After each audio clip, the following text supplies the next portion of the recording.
नमस्कार, मैं आपकी दोस्त वंदना। आपका वाणी चैनल पर स्वागत है। यह मेरा एक प्रयास है आप सबको साहित्य से जोड़ने की और इस कथानक के परिदृश्य में आप सबको पहुंचाने की।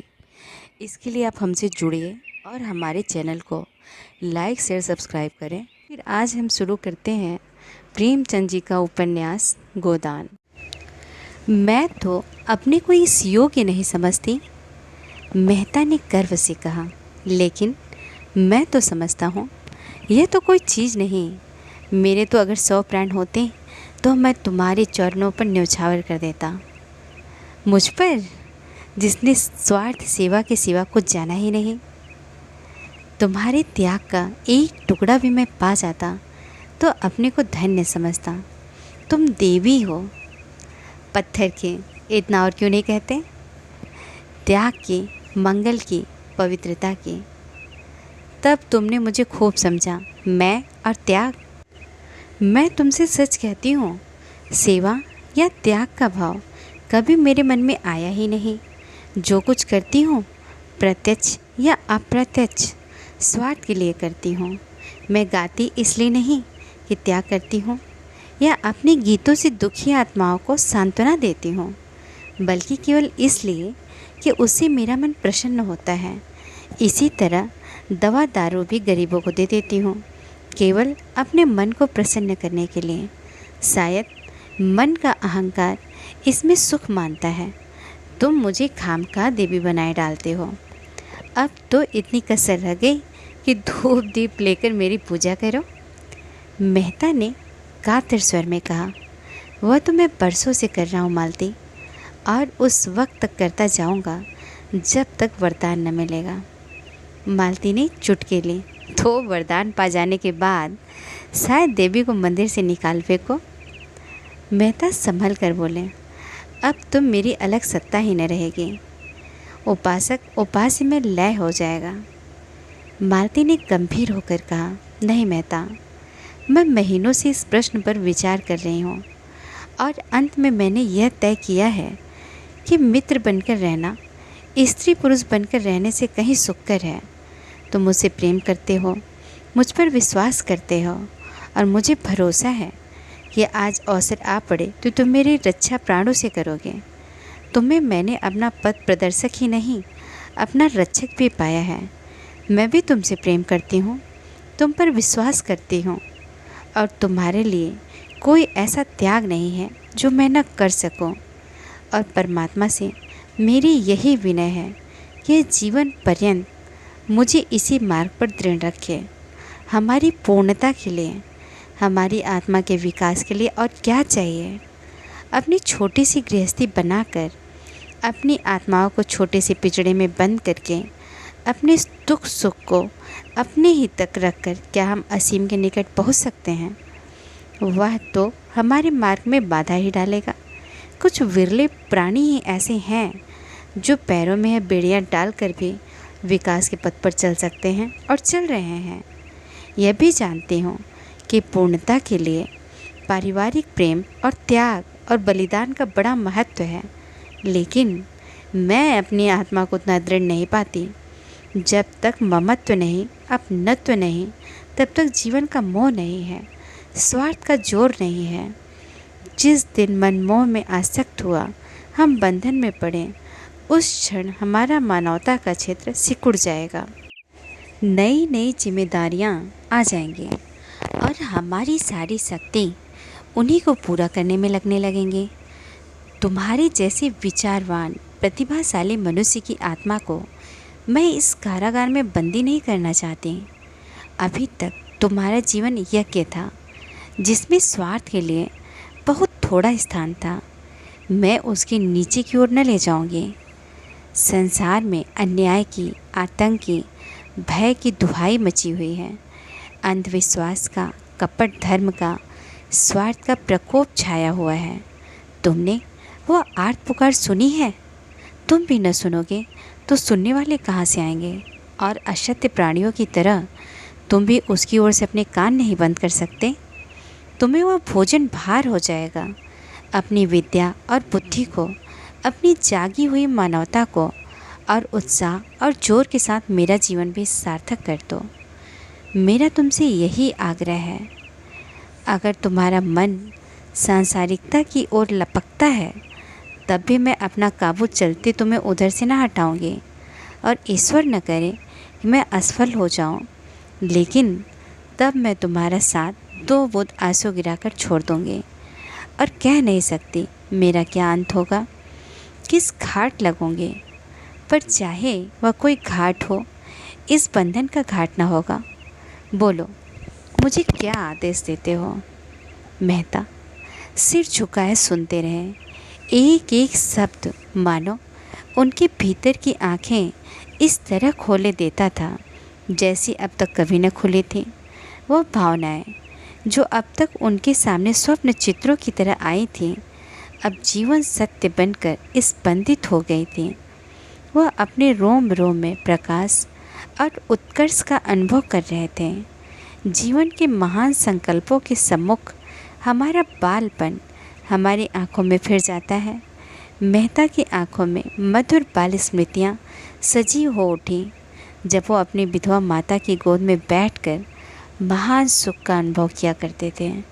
कहाँ है वह माता, आए और देखे अपने बालक की इस सुकृति को। मुझे आशीर्वाद दो, तुम्हारा वह जिद्दी बालक आज एक नया जन्म ले रहा है। उन्होंने मालती के चरण दोनों हाथ से पकड़ लिए और कांपते हुए बोले, तुम्हारा आदेश स्वीकार है मालती। और दोनों एकांत होकर प्रगाढ़ आलिंगन में बंध गए। दोनों की आंखों से आंसू की धारा बह रही थी। सीलिया का बालक अब 2 साल का हो रहा था और सारे गांव में दौड़ लगाता था। अपने साथ एक विचित्र भाषा लाया था और उसी में बोलता था, चाहे कोई समझे या ना समझे। उसकी भाषा में त, ल और घ की कसरत थी और स, र आदि वर्ण गायब थे।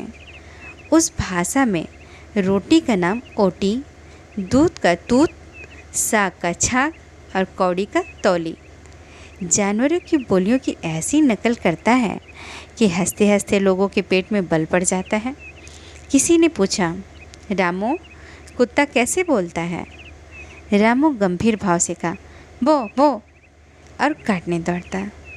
बिल्ली कैसे बोले। और रामू म्याऊं म्याऊं करके आंखें निकाल कर ताकता और पंजों से नोचता। बड़ा मस्त लड़का था, जब देखो खेलने में मगन रहता। न खाने की सुधि थी न पीने की। गोंद से उसे चिढ़ थी।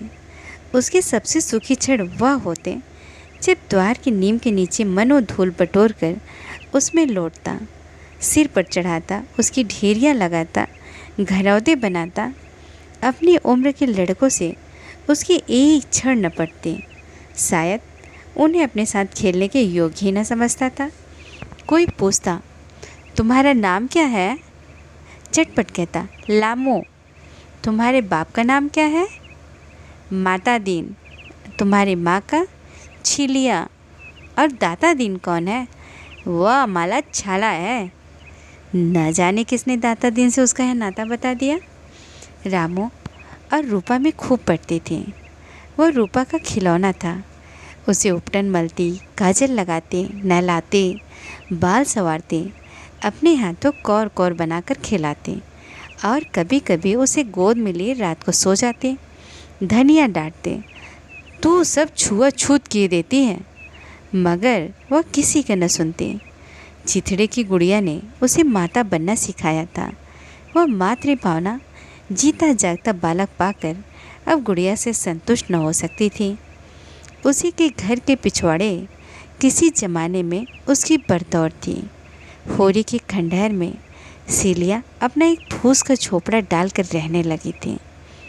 होरी के घर में तो उम्र नहीं काट सकती थी। माता दीन को कई 100 रुपए खर्च करने के बाद अंत में काशी के पंडितों ने फिर से ब्राह्मण बना दिया। उस दिन बड़ा भारी हवन हुआ। बहुत से ब्राह्मणों ने भोजन किया और बहुत से मंत्र और श्लोक पढ़े गए। माता दीन को शुद्ध गोबर और गोमूत्र खाना पीना पड़ा। गोबर से उसका मन पवित्र हो गया। मूत्र से उसकी आत्मा में असुचिंता के कीटाणु मर गए। लेकिन एक तरह से इस प्रायश्चित ने उसे सचमुच पवित्र कर दिया। हवन के प्रचंड अग्निकुंड में उसकी मानवता निखर गई और हवन की ज्वाला के प्रकाश से उसने धर्म स्तंभों को अच्छी तरह परख लिया। उस दिन से उसे धर्म के नाम से चिढ़ हो गई। उसने जनेऊ उतार फेंका और पुरोहितों को गंगा में डुबा दिया। अब वह पक्का खेतिहर था। उसने यह भी देखा कि यद्यपि विद्वानों ने उसका ब्राह्मणत्व स्वीकार कर लिया, लेकिन जनता अब भी उसके हाथ का पानी नहीं पीती।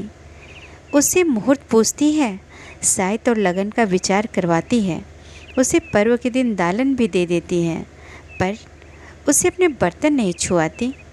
जिस दिन सिलिया के बालक का जन्म हुआ, उसने दूनी मात्रा में भंग पी और गर्व से जैसे उसकी छाती तन गई और उंगलियां बार बार मूँछों पर पड़ने लगी।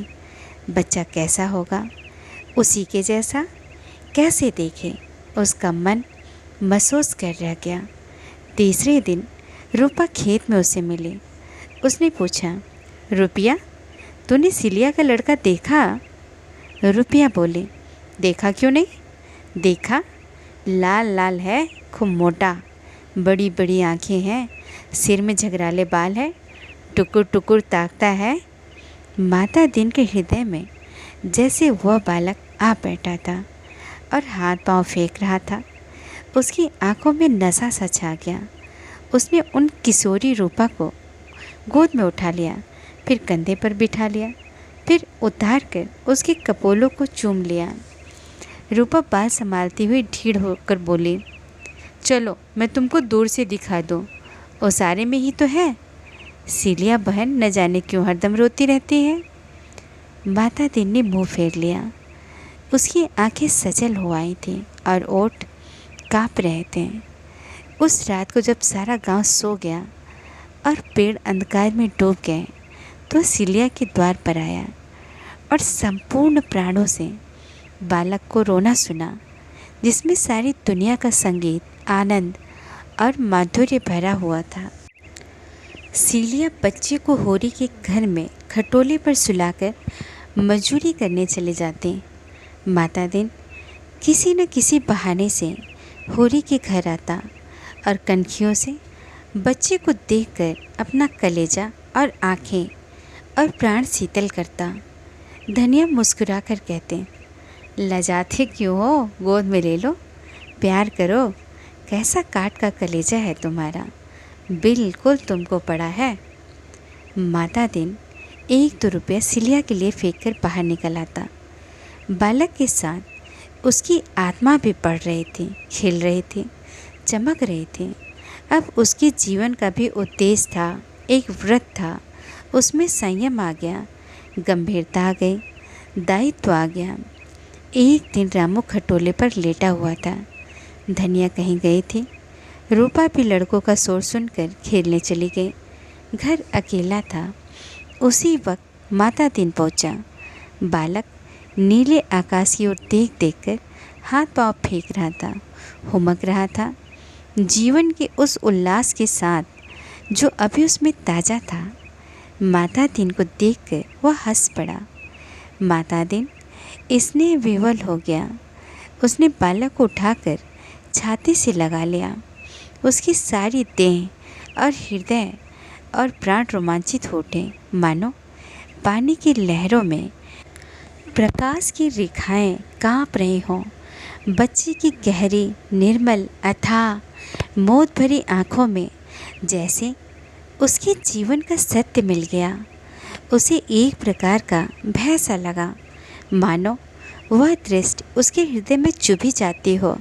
वह कितना अपवित्र है, ईश्वर का वह प्रसाद कैसे छू सकता है।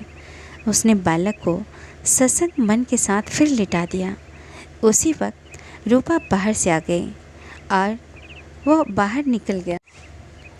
एक दिन खूब ओले गिरे। सिलिया घास लेकर बाजार गई हुई थी।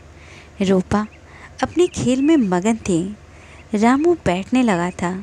कुछ कुछ बेकुआं भी चलने लगा था। उसने जो आंगन में बिनौले पीछे देखे तो समझा बतासे फैले हुए हैं, कई उठाकर खाएं और आंगन में खूब खेला। रात को उसमें ज्वर आ गया, दूसरे दिन निमोनिया हो गया, तीसरे दिन संध्या समय सिलिया की गोद में ही बालक के प्राण निकल गए।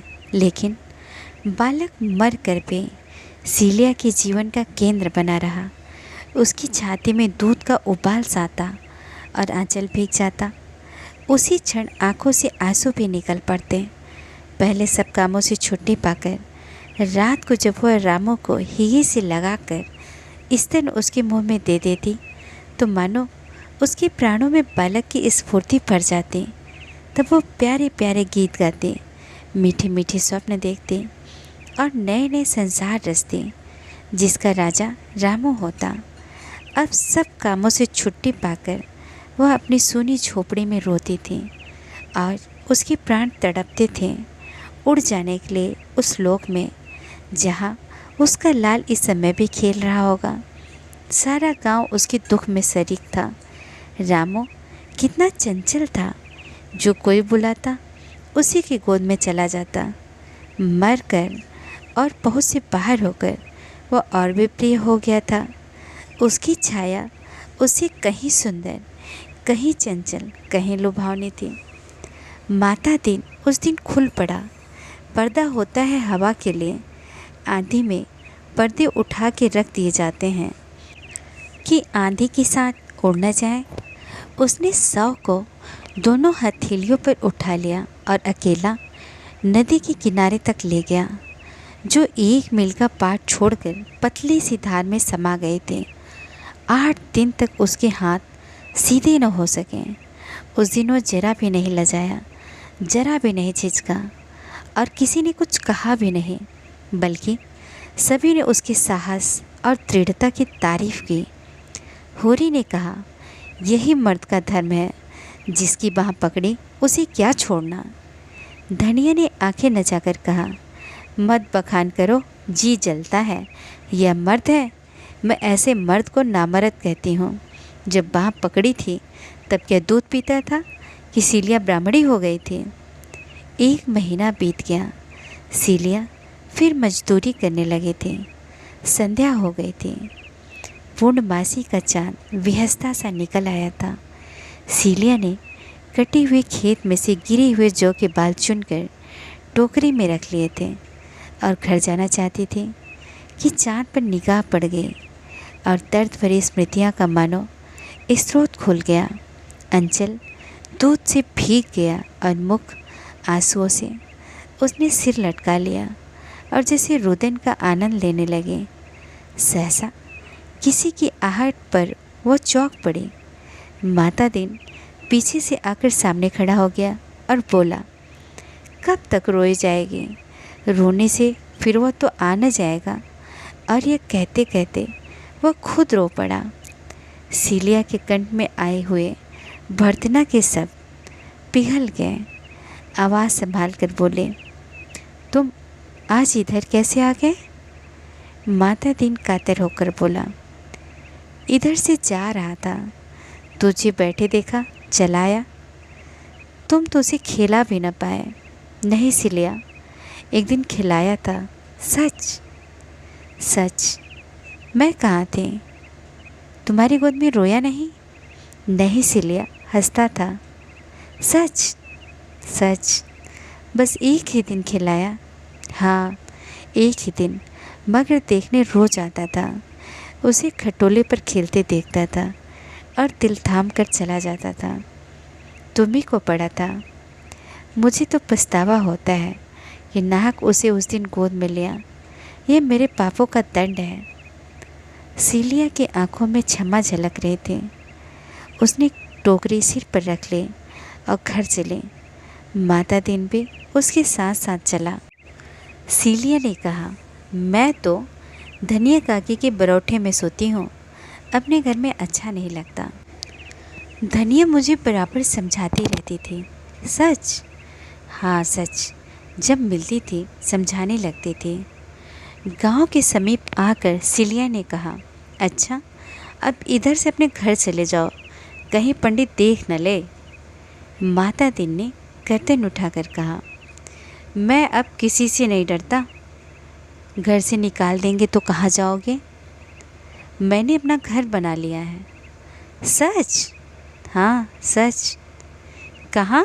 मैंने तो नहीं देखा। चल तो दिखाता हूँ। दोनों और आगे बढ़े। माता दिन आगे था, सिलिया पीछे। होरी का घर आ गया। माता दिन उसके पिछवाड़े जाकर सिलिया के झोपड़ी के द्वार पर खड़ा हो गया और बोला, यही हमारा घर है। सिलिया ने अविश्वास, क्षमा, व्यंग और दुख भरे स्वर में कहा, यह तो सिलिया चमारिन का घर है। माता दिन ने द्वार की टाटी खोलते हुए कहा, यह मेरी देवी का मंदिर है। सिलिया की आंखें चमकने लगी। बोली, मंदिर है तो एक लोटा पानी उड़ेल कर चले जाओगे? माता दिन ने उसके सिर की टोकरी उतारते हुए कंपित स्वर में कहा, नहीं सिलिया, जब तक प्राण है तेरी शरण में रहूँगा, तेरी ही पूजा करूँगा। झूठ कहते हो। नहीं, तेरे चरण छूकर कहता हूँ। सुना पटवारी का लौंडा भुनसेरी तेरे पीछे बहुत पड़ा था, तूने इसे खूब डांटा। भुनसेरी आप ही कहता था। सच? हाँ सच। सिलिया ने दिया सलाई से कुप्पी जलाई। एक किनारे मिट्टी का घड़ा था, दूसरी ओर चूल्हा था, जहाँ 2-3 पीतल और लोहे के बासन मजे धुले रखे थे। बीच में पुआल बिछा था। वही सिलिया का बिस्तर था। इस बिस्तर के सिरहाने रामू की छोटी खटोली जैसे रो रहे थे और उसी के पास 2-3 मिट्टी के हाथी घोड़े अंग भंग दशा में पड़े हुए थे। जब स्वामी ही न रहा तो कौन उनकी देखभाल करता? माता दिन पुआल पर बैठ गया। कलेजे में हुक सी उठ रही थी। जी चाहता था खूब रोए। सिलिया ने उसकी पीठ पर हाथ रखकर पूछा, तुम्हें कभी मेरी याद आती थी? माता दिन ने उसका हाथ पकड़कर हृदय से लगाकर कहा, तू हरदम मेरी आंखों के सामने फिरती रहती थी। तू भी कभी मुझे याद करती थी? मेरा तो तुमसे जी जलता था। और दया नहीं आती थी? कभी नहीं। तो भुवनेश्वरी? अच्छा गाली मत दो, मैं डर रही हूँ। गांव वाले क्या कहेंगे? जो भले आदमी हैं वह कहेंगे यह इसका धर्म था। जो बुरे हैं उनकी मैं परवाह नहीं करता। और तुम्हारा खाना कौन पकाएगा? मेरी रानी सिलिया। तो ब्राह्मण कैसे रहोगे? मैं ब्राह्मण नहीं, चमार ही रहना चाहता हूँ। जो अपना धर्म पाले वही ब्राह्मण है, जो धर्म से मुंह मोड़े वही चमार है। सिलिया ने उसके गले में बाहें डाल दी। होरी की दशा दिन दिन गिरती ही जा रही थी। जीवन के संघर्ष में उसे सदैव हार हुई, पर उसने कभी हिम्मत नहीं हारी। प्रत्येक हार जैसे उसे भाग्य से लड़ने की शक्ति दे देती थी। मगर अब वो उस अंतिम दशा में पहुंच गया था जब उसे आत्मविश्वास भी न रहा था। अगर वो अपने धर्म पर अटल रह सकता तो भी कुछ आंसू पूछते, मगर यह बात न थी। उसने नीयत भी बिगाड़ी, अधर्म भी कमाया।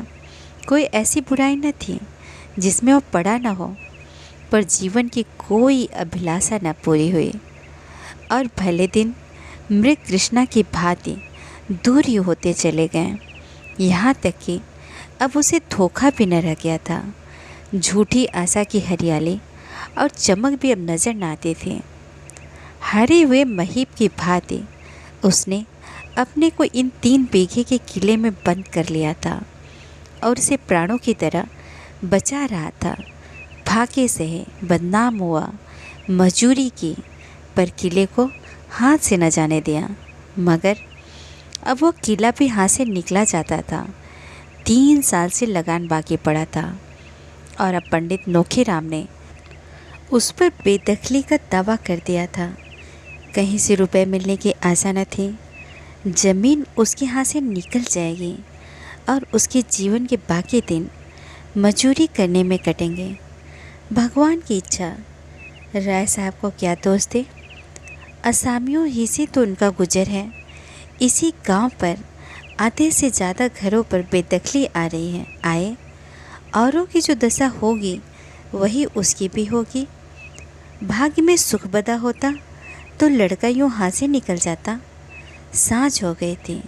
वह इसी चिंता में डूबा बैठा था कि पंडित दाता दीन ने आकर कहा, क्या हुआ होरी?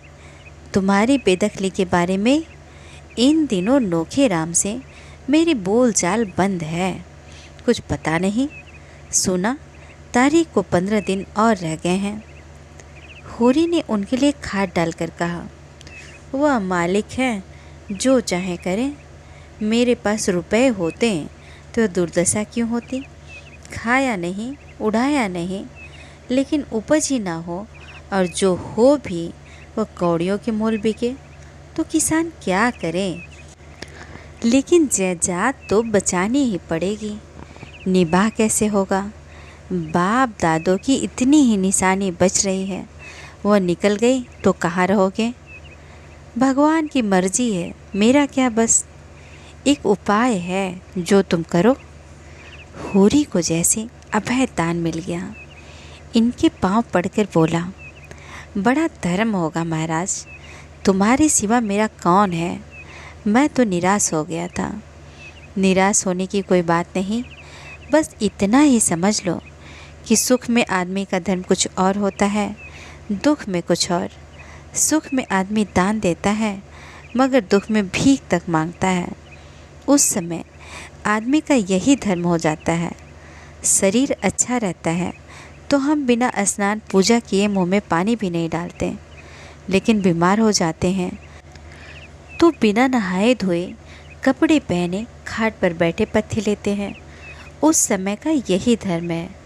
यहाँ हम में तुम में कितना भेद है, लेकिन जगन्नाथपुरी में कोई भेद नहीं रहता। ऊंचे नीचे सभी एक पंगत में बैठकर खाते हैं। आपातकाल में श्री रामचंद्र ने सेवरी के जूठे फल खाए, बाली का छिपकर वध किया था। जब संकट में बड़े बड़ों की मर्यादा टूट जाती है तो हमारी तुम्हारी कौन बात है? राम सेवक महतो को तो जानते हो ना? होरी ने निरुत्साह होकर कहा, हाँ जानता क्यों नहीं, मेरा जजमान है।